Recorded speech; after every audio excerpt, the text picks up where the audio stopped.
Sadistic. A term for someone who derives pleasure from inflicting pain, suffering, or humiliation on others.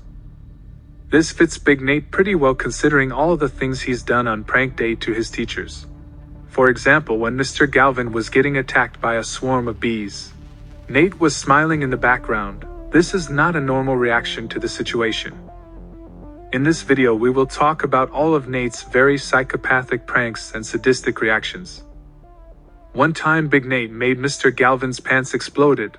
Now if we are talking about a regular explosion requiring fuel, and we can tell by the boom, that there was a fire explosion. This is absolutely crazy. As this happened Nate was smiling, but this also strikes another question: how has Mr. Galvin survived Big Nate's pranks? Not only that, Nate also let a python loose in the faculty bathroom that would go on to attack Principal Nichols, leaving him tattered and destroyed. Nate also put a badger in the principal's office which would also attack the principal. Through all of Big Nate's horrific pranks on teachers he was smiling and happy about it. This is definitely not a normal trait of a human being. Nate lacks empathy, which is a trait of being a psychopath and a sociopath. Not only does Nate do these dreadful prank day shenanigans on his teachers, he also does it to his friends. Nate led Teddy into a spring trap that would launch him into a pile of mud. This is when things got out of hand. Now some of Big Nate's pranks are actually harmless, like putting a sandwich in the principal's chair so he would sit in it.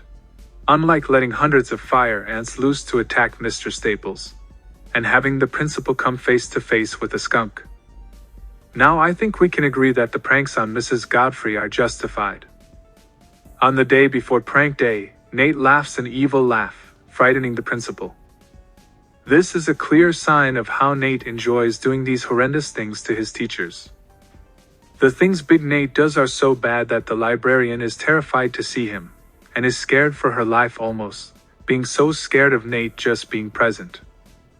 The real question is, how has Big Nate not been expelled and sent to juvie or military school for the pranks he carries out on the last day of school? The last few most disturbing pranks involve sending an army of ravens to attack Mr. Galvin, smashing the principal with the contents of Big Nate's locker, and putting a family of skunks in Mrs. Godfrey's minivan, but that's okay. You know what else comes to mind? How does he even do these things, like fill the parking lot with cream of wheat? That's all for Big Nate's most sadistic and sociopathic pranks. Peace.